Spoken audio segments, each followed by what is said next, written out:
السلام عليكم ورحمة الله وبركاته. ازيكم يا حبايبي؟ عاملين ايه؟ يا رب كلكم تكونوا بخير وسعادة بإذن الله تعالى. اتأخرت عليكم جدا جدا جدا. كنت تعبانة والله، كنت واخدة دور صعب، بس الحمد لله عدى على خير وحتى صوتي باين عليه. جايه لكم النهارده فيديو جديد خالص عن نيفيا المستورد ونيفيا المصري، من ده وده. قبل ما اتكلم عن الاتنين او نشوف الاختلاف او الفرق اللي بينهم، اللي لسه مشتركش في القناة يدوس على زر الاشتراك اللي تحت او يعمل سبسكرايب ويفعل الجرس اللي جنبه عشان كل فيديو انزله يجيلكوا على طول باذن الله تعالى. ويلا نبدأ الفيديو. اول حاجة هتكلم عنها اللي هو او نقول الفرق بين الاتنين. طبعا الكتابة اللي تحت اللي هنا دي كلها انجلش، مفيهاش خالص عربي زي ما انتوا شايفين،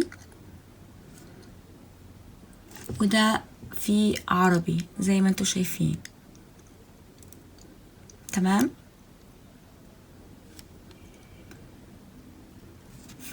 فهو الاختلاف اول حاجة ده. تمام. طبعا دي هي جيرماني المانيا وهنا المانيا، الاتنين زي بعض، هنا هامبريدج وهنا هامبريدج. طيب السعر ده بحوالي 180 او 200، مش فاكرة السعر بالظبط، بس هسيب لكم اللينك بتاع الجروب ان شاء الله اللي جبت منه. هو بحوالي 180 او 200.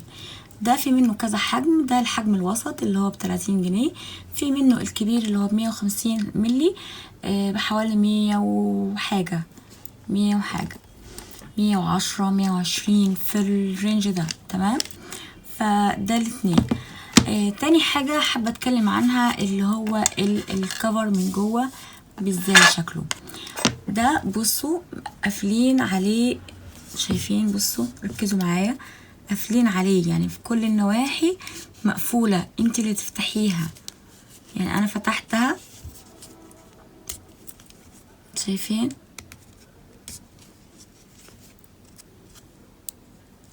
اهي اللي انا فتحتها اهي، بصوا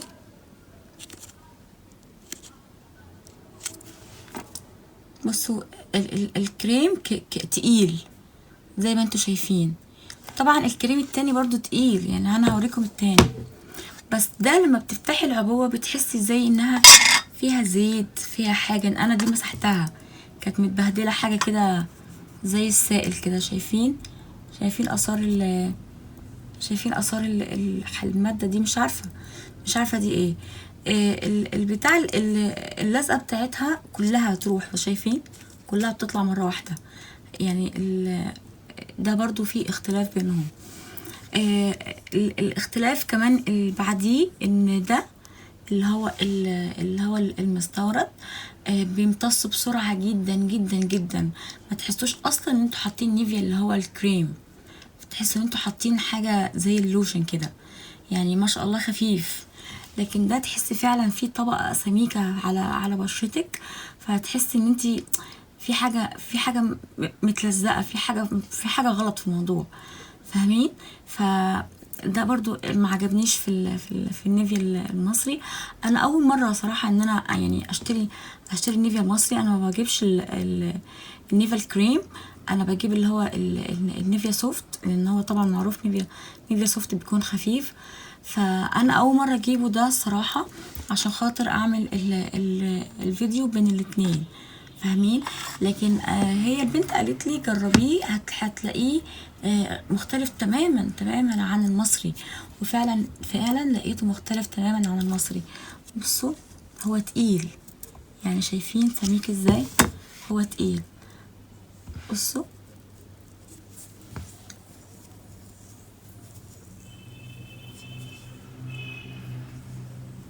شايفين؟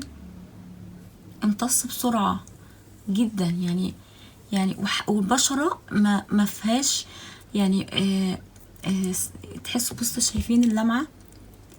تحسوا فيه لمعة كده جميلة قوي.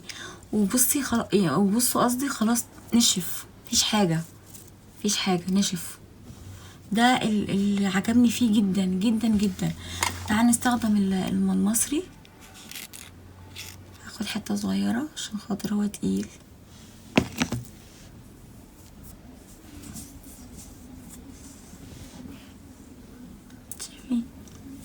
بصوا